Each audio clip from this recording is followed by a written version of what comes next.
जोरदार तालियों से माननीय प्रधानमंत्री जी का स्वागत।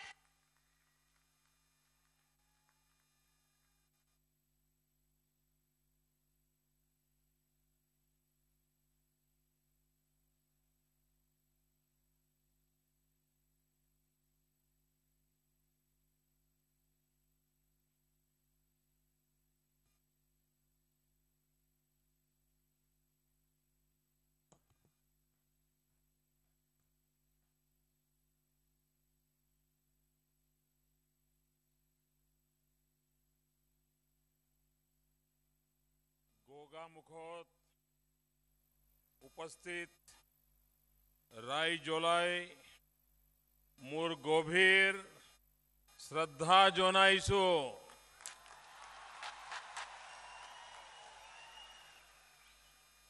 अरु अपुन्ना लुकोर आशीर्वाद बिसारेसु मंच पर विराजमान असम के राज्यपाल श्रीमान बनवारीलाल जी पुरोहित, यहाँ के लोकप्रिय और यशस्वी मुख्यमंत्री और इसी धरती के संतान श्रीमान सर्बानंद जी सोनोवाल जी, केंद्र में मंत्रिपरिषद के मेरे साथी श्रीमान राधा मोहन सिंह जी, राज्य सरकार के मंत्री भाई अतुल बोरा, रंजीत दत्ता, नभा कुमार डोले, संसद में मेरे साथी प्रधान बरुआ जी, आरपी शर्मा जी, यहाँ के विधायक डॉक्टर रानोज पैगू जी और विशाल संख्या में पधारे हुए मेरे प्यारे भाइयों और बहनों,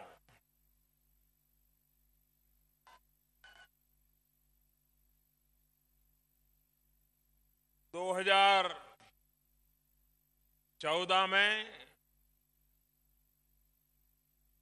लोकसभा के चुनाव के निमित्त मुझे आपके बीच आने का सौभाग्य मिला था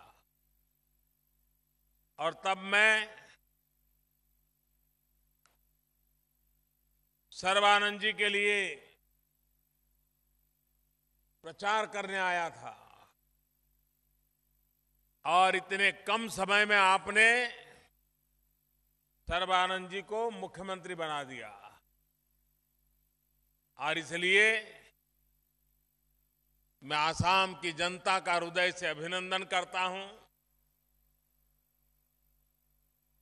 असम में भारतीय जनता पार्टी की सरकार को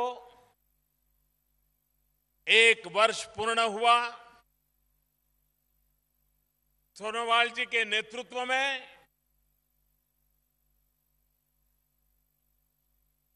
बहुत ही कठिन परिस्थितियों में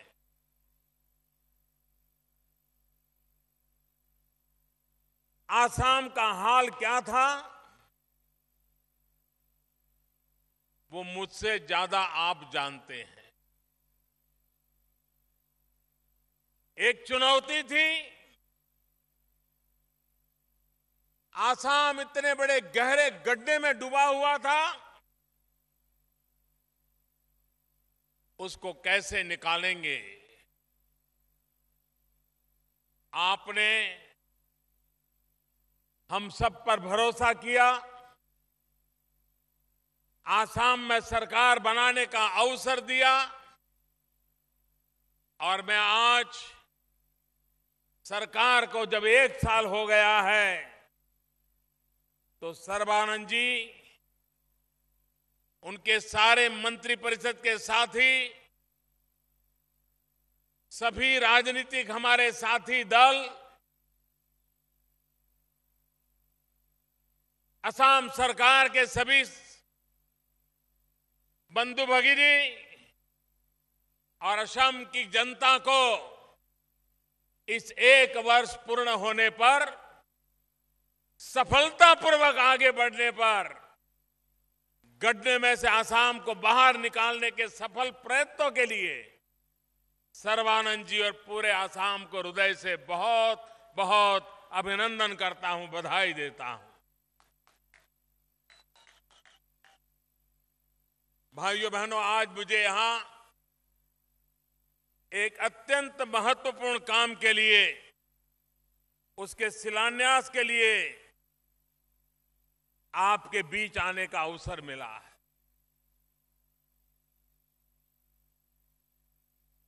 ये शिलान्यास एक कोई संस्था का शिलान्यास ऐसा नहीं है। ये शिलान्यास कोई एक व्यवस्था खड़ी हो रही ऐसा नहीं है।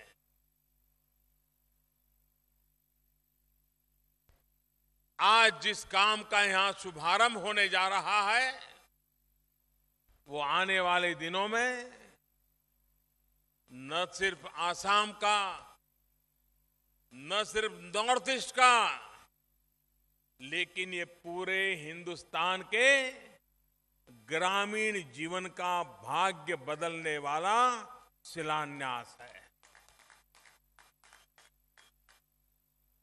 भारत एक कृषि प्रधान देश है। हम ऐसे एक भाग्यवान लोग हैं कि हमें सब प्रकार की ऋतुओं का लाभ मिलता है। विश्व में तो शायद 3 ऋतुओं से लोग परिचित होंगे, लेकिन हम उससे भी ज्यादा अनेक ऋतुओं से परिचित है। जिस देश का जीवन कृषि प्रधान माना गया हो, महात्मा गांधी ने जिस देश में ग्राम राज्य से राम राज्य की कल्पना की हो, उस देश में 21वीं सदी के अनुकूल, बदले हुए युग के अनुकूल हमारे लिए कृषि जगत को, ग्रामीण जगत को बदलने की जरूरत है। पुरानी पद्धति से हम यहां तक पहुंचे हैं। बीच में छोटे मोटे प्रयास हुए हैं, नई चीजें जोड़ी गई है, लेकिन अब वक्त धीरे धीरे बढ़ने का नहीं है। समय ज्यादा इंतजार नहीं करता है। विज्ञान और टेक्नोलॉजी जो पिछले 100 साल में नहीं बदली होगी, वो पिछले 25 साल में बदल चुकी है। जब इतनी तेज गति से बदलाव आ रहा है, तब इसका लाभ हमारे किसानों को मिलना चाहिए, हमारे कृषि जगत को मिलना चाहिए, हमारे ग्रामीण जीवन को मिलना चाहिए। हमारा देश विविधताओं से भरा हुआ है। भाषा और पहनवेश में ही विविधता ऐसा नहीं है। यहां की जमीन, यहां की खेती की पद्धति, यहां के पाकों की, फलों की, फूलों की, हर इलाके की अलग अलग विशेषताएं हैं। और इसलिए अब हमें उस क्षेत्र के विशेषताओं को ध्यान में रख करके वैज्ञानिक रिसर्च कैसे हो, वैज्ञानिक बदलाव कैसे हो, आधुनिक टेक्नोलॉजी का इंटरवेंशन कैसे हो, हमारे एग्रीकल्चर में मैकेनाइज करने की दिशा में कौन से कदम उठाए जाए, एक होलिस्टिक अप्रोच के साथ हम हमारे कृषि जीवन में आधुनिकता लाना चाहते हैं, नई ऊंचाई को पार करना चाहते हैं। हमने एक बहुत बड़ा सपना देखा है, और ये सपना हिंदुस्तान के हर किसान के भाग्य को बदलने का सपना है। हमारा सपना है 2022 जब भारत की आजादी के 75 साल होंगे, आजादी के 75 साल जब हो, हमारे देश के किसान की आय डबल होनी चाहिए, 2 गुना होनी चाहिए, और उसके लिए हम काम कर रहे हैं। 5 साल का हमारे पास समय है। 5 साल में हम वो बदलाव चाहते हैं, वो प्रगति करना चाहते हैं कि जिसके कारण हमारे देश में जो हमने किसानों की आय 2 गुना करने का सपना देखा है, उस सपने को हम पूरा कर सके। भाइयों बहनों, गत 3 वर्ष में अनेक महत्वपूर्ण कदम हमारी सरकार ने उठाए हैं।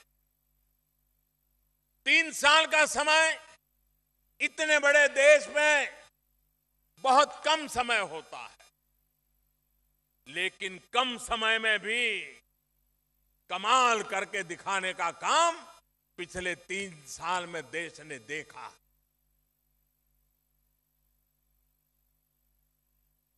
एक 112 साल पुरानी संस्था दिल्ली में बैठी है।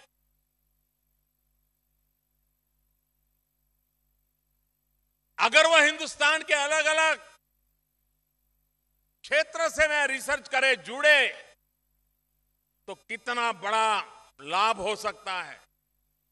क्योंकि देश में साउथ की प्रकृति अलग है, नॉर्थ ईस्ट की प्रकृति अलग है, नॉर्थ ईस्ट की प्रकृति अलग है, वेस्टर्न पार्ट की प्रकृति अलग है।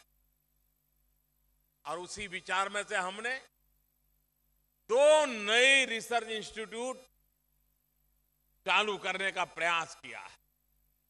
उसमें से एक आज आपके यहां उसका शिलान्यास हो रहा है, और उसके कारण इस क्षेत्र की विशेषताओं पर रिसर्च ज्यादा होगा। यहां के लोगों के अनुभव को जोड़ा जाएगा। यहां के जो वैज्ञानिक हैं, यहां के जो नौजवान हैं, उनको रिसर्च करने का अवसर मिलेगा। और जो रिसर्च यहां होगी वो यहां के लोगों से भी परिचित होगी, तो उसको लैब टू लैंड, लेबोरेटरी से जमीन पर उतारने का काम बड़ी आसानी से हो पाएगा। और इसलिए हमारी सरकार की सोच इस प्रकार की है कि व्यवस्थाओं को विकेंद्रित करें, स्थल काल परिस्थिति के अनुसार उसके ढांचे को तैयार करें, ताकि वो त्वरित परिणाम देने के लिए सक्षम हो। हमने पिछले दिनों बीज से बाजार तक किसान के लिए, बीज से लेकर के फसल को बाजार बेचने तक एक पूरी चेन, कहीं पर भी रुकावट के बिना सीमलेसली ये पूरी प्रक्रिया को जोड़ना जरूरी था। हमने इस पर ध्यान केंद्रित किया। जब बीज से बाजार तक मैं कह रहा हूं, और 3 साल के भीतर भीतर हमने सॉइल हेल्थ कार्ड को बल दिया। हमारे किसान को पता नहीं था कि उसकी जमीन की तबीयत कैसी है। आज हम बीमार हो जाते हैं तो डॉक्टर कहता है लेबोरेटरी में जाइए, ब्लड का टेस्ट करवा के आइए, और उससे वो तय करता है कि अंदर क्या कमी है, क्या बीमारी है, क्या मुसीबत है। जैसा मनुष्य के शरीर को है, वैसा ही ये हमारी धरती माता का भी है। जैसे शरीर बीमार है, शरीर में क्या कमी है, शरीर में क्या अच्छाई है, वो लेबोरेटरी में ब्लड टेस्ट कर करके, यूरिन टेस्ट करके पता चलता है। वैसे हमारी धरती माता में क्या क्षमता है, क्या कमी है, किस फसल के लिए ये धरती उपयुक्त है, कौन सी दवाई की जरूरत है, कौन से खाद की, फर्टिलाइजर की जरूरत है, ये सारी चीजें लेबोरेटरी में तय हो सकती है। और इसलिए हमने तय किया हिंदुस्तान के हर किसान को सॉइल हेल्थ कार्ड मिले। बड़ा अभियान चलाया है। भाइयों बहनों, सॉइल हेल्थ कार्ड ये विज्ञान को हमें ही पता है ऐसा थोड़ा है, पुरानी सरकार को भी पता था। वैज्ञानिक हमारे आने के बाद जन्म लिया ऐसा थोड़ा है, वैज्ञानिक पहले भी थे। लेकिन टोकनिज्म से देश में परिवर्तन नहीं आता। पहले सिर्फ 15 सॉइल हेल्थ कार्ड की लैब थी।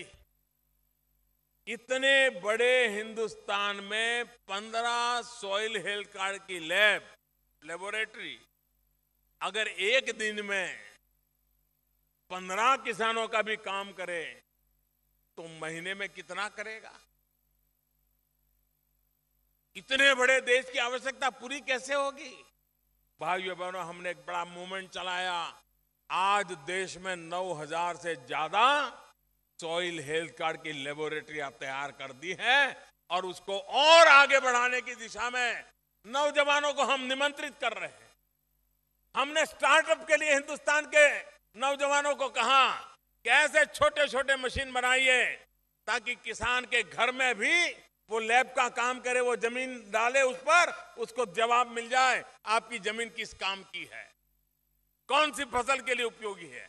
और स्टार्टअप वाले नौजवानों ने ऐसे नए नए मशीन भी बनाए हैं जो आने वाले दिनों में हर गांव में दो चार घरों के अंदर अपने आप ऐसे मशीन से लैब का काम शुरू हो जाए।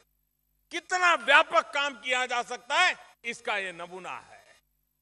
भाइयों बहनों, मैं किसानों से आग्रह करूं, जैसे हम बीमार होते हैं और लेबोरेटरी में ब्लड टेस्ट कराते, हर वर्ष हम भी हमारी जमीन का क्या बीमारी आई है, क्या कमी आई है, इसका लेबोरेटरी में टेस्ट करा के सॉइल हेल्थ कार्ड निकाले और उस सॉइल हेल्थ कार्ड में जो सुझाव हो उसके अनुसार फसल पैदा करें। आप देखना, कम खर्चे में ज्यादा फसल, अच्छी फसल का आपका द्वार खुल जाएगा। ये काम हम कर रहे हैं। भाइयों बहनों, हमारे देश के किसान को अगर पानी मिल जाए तो मिट्टी में से सोना पैदा कर देता है। और इसलिए हमने प्रधानमंत्री कृषि सिंचाई योजना पर बल दिया है। ये प्रदेश ऐसा है कि जहां पानी भरपूर होता है और इसलिए पानी की कीमत कभी कभी समझ नहीं आती है।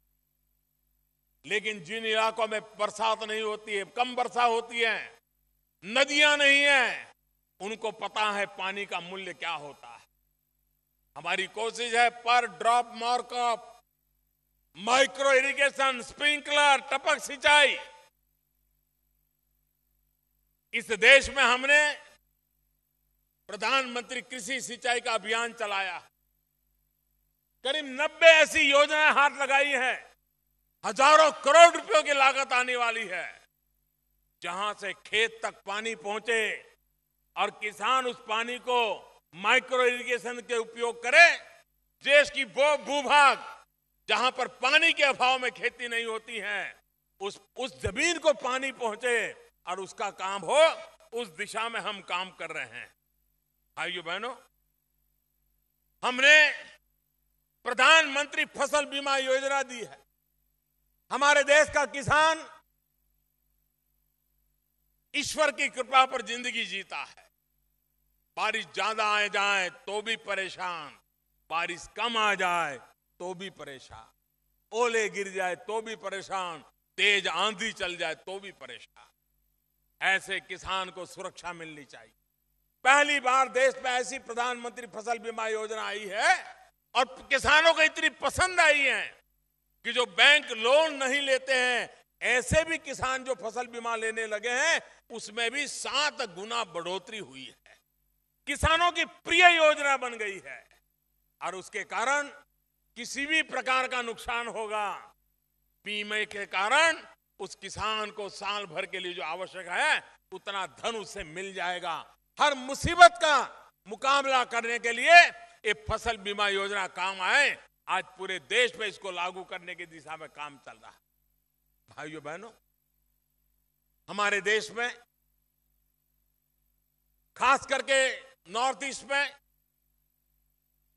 ऑर्गेनिक फार्मिंग की बड़ी संभावना है और आज दुनिया में ऑर्गेनिक खेती, उससे उत्पादित चीजों का एक बहुत बड़ा आकर्षण है, बहुत बड़ा मार्केट है। सामान्य फसल 1 रुपए में बिकती है, लेकिन अगर वो ऑर्गेनिक है तो $1 में बिकती है। मैं चाहता हूं मेरे असम के, मेरे नॉर्थ ईस्ट के, मेरा अष्टलक्ष्मी प्रदेश और सिक्किम हमारे सामने उदाहरण है। सिक्किम ने अपने पूरे राज्य को ऑर्गेनिक स्टेट बनाया है। अगर नॉर्थ ईस्ट ऑर्गेनिक की दिशा में चल पड़े तो हिंदुस्तान का सबसे बड़ा, दुनिया का सबसे बड़ा ये ऑर्गेनिक फार्मिंग का एक केंद्र बिंदु बन सकता है। और दुनिया को ऑर्गेनिक चीज लेनी है तो नॉर्थ ईस्ट की तरफ देखना पड़े, आसाम की तरफ देखना पड़े। इस मिट्टी की सुगंध के साथ खाना खाने को मिले, ये संभावना मैं देख रहा हूं। और इसलिए भाइयों बहनों, कंपोस्ट पीट के लिए भी बहुत बड़ा अभियान चलाया है। हजारों की तादाद में, लाखों की तादाद में ऑर्गेनिक फार्मिंग के लिए खाद मुहैया कराने के लिए, कूड़े कचरे से वेस्ट पर से बेस्ट बनाने की दिशा में कंपोस्ट पीट का काम चल रहा है। जो भी किसान इसमें आगे आना चाहते हैं, सरकार उनको मदद कर रही है और उसका लाभ हमारी जमीन के सुधार में, हमारे कृषि के सुधार में, हमारे उत्पादन की वृद्धि में और हमारे किसान की आय 2 गुना करनी है, उस दिशा में काम आने वाला है। भाइयों बहनों, कृषि के साथ साथ जब मैं न्यू इंडिया की बात करता हूं, अब तक हम फर्स्ट ग्रीन रिवॉल्यूशन के गीत गाते रहे हैं, हम सेकंड ग्रीन रिवॉल्यूशन की चर्चा करते रहे हैं, लेकिन मैं साफ देख रहा हूं कि न्यू इंडिया में हमें सेकंड ग्रीन रिवॉल्यूशन से अटकना नहीं है, हमें एवर ग्रीन रिवॉल्यूशन की ओर आगे बढ़ना है। सिर्फ सेकंड ग्रीन रिवॉल्यूशन नहीं, एवर ग्रीन रिवॉल्यूशन, सदा काल हरित काल, सदा काल हरित काल। इस मिजाज से हमें देश में कृषि विज्ञान को आगे बढ़ाना है और ये जो भी रिसर्च की संस्था है, उसका लाभ हमें उससे मिलने वाला है।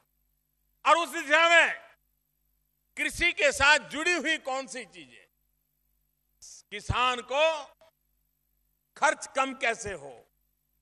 अब जैसे एक बहुत बड़ा अभियान चला है सोलार पंप का, सोलार एनर्जी से चलने वाला पंप, धीरे धीरे उसकी कीमत भी कम होती जा रही है।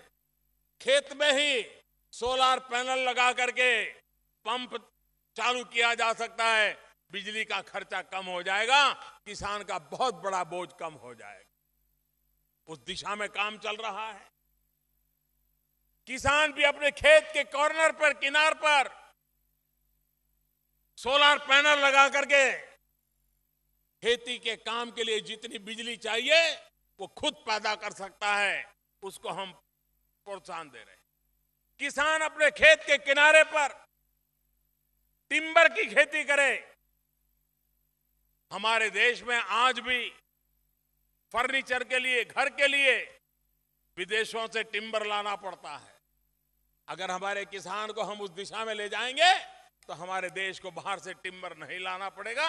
हम अपने खेतों में आवश्यक टिम्बर, खेती का नुकसान किए बिना हम उत्पादन कर सकते हैं, उसको हम बल देना चाहते हैं।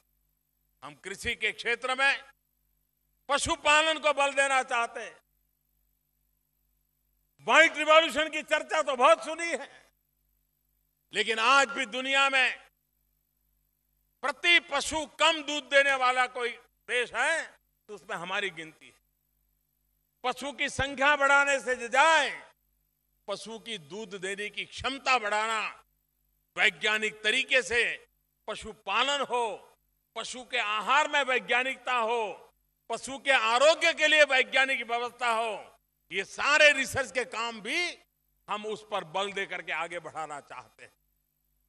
मत्स्य उद्योग, पोल्ट्री, हनी बी, शहद, मधुमक्खी, ये ऐसे क्षेत्र है जो किसान अपने काम के साथ साथ अपनी आय बढ़ा सकता है। हम उस पर भी बल देने की दिशा में प्रयास कर रहे हैं। भाइयों बहनों, आज जब मेरी सरकार को 3 वर्ष हुए हैं, तो मैं आज आपके सामने देश के लिए, खास करके कृषि क्रांति की दिशा में एक योजना की भी राष्ट्र के सामने घोषणा करना चाहता हूं, समर्पित करना चाहता हूं। उस योजना का नाम है संपदा।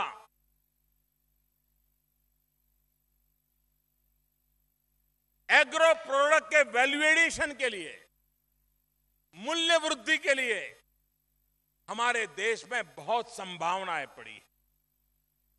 प्रारंभ में 6,000 करोड़ रुपया की लागत से और बाद में पब्लिक प्राइवेट पार्टनरशिप को, एफडीआई को, फॉरेन डायरेक्ट इन्वेस्टमेंट के हमने रास्ते खोल दिए हैं।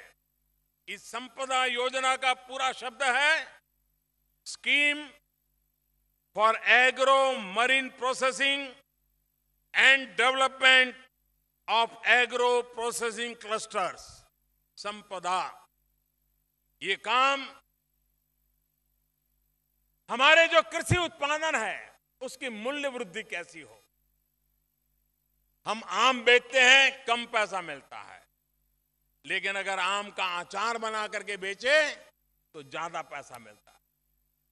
हम टमाटर बेचे, कम पैसा मिलता है, लेकिन टमाटर का केचप बना करके बेचे, ज्यादा पैसा मिलता है। हम फल उत्पादित करें, लेकिन फलों का रस बना करके बेचे तो ज्यादा पैसा मिलता है। और इसलिए हमारे देश की जो एग्रो प्रोडक्ट है उसकी मूल्य वृद्धि हो, एग्रो प्रोसेसिंग को बल मिले। और इसलिए आज जब मेरी सरकार को 3 साल हुए हैं, तब मेरे दिशा देश के किसानों का भाग्य बदलने के लिए ये संपदा योजना के द्वारा फूड प्रोसेसिंग को महत्व देते हुए विश्व भर से फॉरेन डायरेक्ट इन्वेस्टमेंट यहां ला करके, इस प्रकार के उद्योगों को लगा करके जो ग्रामीण जीवन में बदलाव लाएं, नौजवान को रोजगार दें, उस दिशा में काम करने की दिशा में भी हमारी सरकार ने आगे बढ़ने का फैसला किया है। भाइयों बहनों, आने वाले दिनों में कृषि विकास के द्वारा हम जब आगे बढ़ने के लिए सोच रहे हैं, तब हमारा नॉर्थ ईस्ट, ये अष्टलक्ष्मी का प्रदेश, उसको आगे बढ़ाने की दिशा में हमने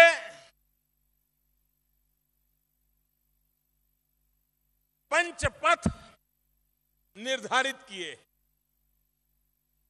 इन पंचपथ के द्वारा हम इस पूरे नॉर्थ ईस्ट को हिंदुस्तान के साथ,